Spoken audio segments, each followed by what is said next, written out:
Today, we're diving into the high-stakes global race to write the rules for artificial intelligence. You've got three major players, the European Union, China, and the United States, and they're all crafting their own, very different playbooks. The approach that wins out in the end? Well, that could shape our digital world for decades to come. I mean, let's be real. AI is already here. It's influencing everything from what movies pop up on your streaming service to how doctors diagnose diseases.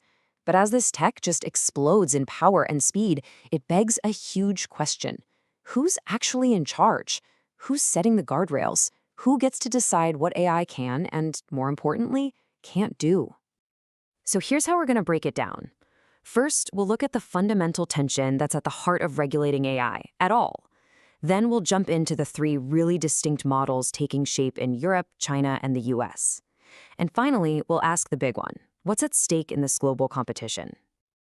Okay, so let's get into that fundamental challenge. Every government that's trying to get a handle on AI is basically walking a tightrope. They're trying to balance the incredible promise of innovation against some very real risks to our safety and our rights. It's this constant push and pull. On one side, you've got safety, protecting our rights, making sure people don't get hurt, keeping things ethical. But on the other side, you've got innovation, the need to compete, to drive the economy, to be the country with a technological edge. Every single approach we're about to look at is just a different answer to the same question. How do you balance these two forces? All right, first up, let's head over to Europe. The European Union has decided to get out ahead of this. They've created a single massive rule book with a really bold ambition. They want to be the world's AI referee. And the heart of their whole plan is the EU AI Act, which went into effect in 2024. Its claim to fame is pretty simple. It is the world's first truly comprehensive, all-in-one law designed specifically to govern AI from top to bottom. So how does it work? Well, it's all built on this idea of a risk pyramid. At the very, very top, you have stuff that is completely prohibited. We're talking things like government social scoring systems or AI that manipulates people. Totally banned. One step down, you've got high-risk AI. Think systems used in critical things like medical devices or the power grid. Those face super strict rules. Then you get to limited risk, like chatbots, where the main rule is just transparency. You have to know you're not talking to a human. And way down at the bottom, there's minimal risk AI, like in your video games, which is basically left alone. But here's the thing, the EU is playing a much bigger game here. Their goal isn't just to regulate their own backyard. They're aiming for something called the Brussels effect. The logic goes like this. The EU market is so huge that big international tech companies will just adopt the EU's strict rules everywhere, rather than make different versions of their products. And just like that, the EU's rules become the default global standard. We saw this exact playbook with GDPR for data privacy. And this quote really gets to the core of how the EU sees this whole thing. For them, it's not just about a bunch of technical rules. It's about taking their values, things like human rights and democracy, and baking them right into the code of the technology itself.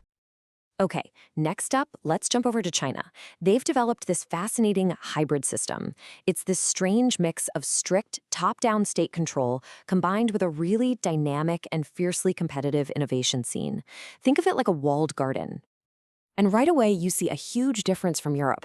Instead of one giant rulebook, China has been rolling out these laser-focused regulations, one after another as new issues pop up.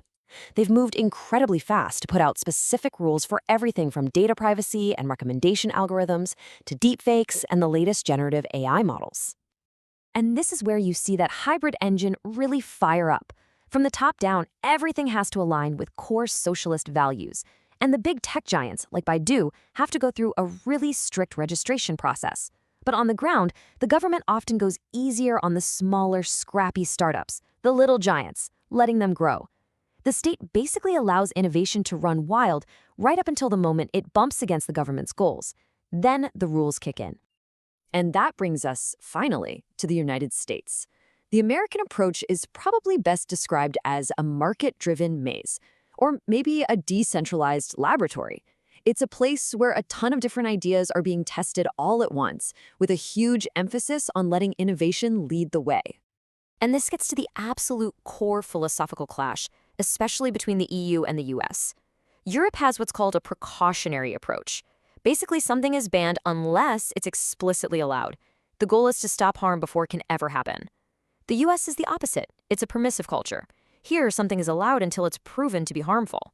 The goal is to unleash innovation first and fix problems later. Think ask for permission versus ask for forgiveness. So at the federal level in the US, you're not going to find a big, shiny AI act. Nope. Instead, the White House put out this massive executive order that's really more of a huge coordination effort. It dishes out over 100 different AI-related jobs to more than 50 existing agencies, everyone from the FTC to the Department of Commerce. The whole strategy is to adapt the laws we already have, lean heavily on the industry to regulate itself, and use existing fraud laws to go after the bad guys.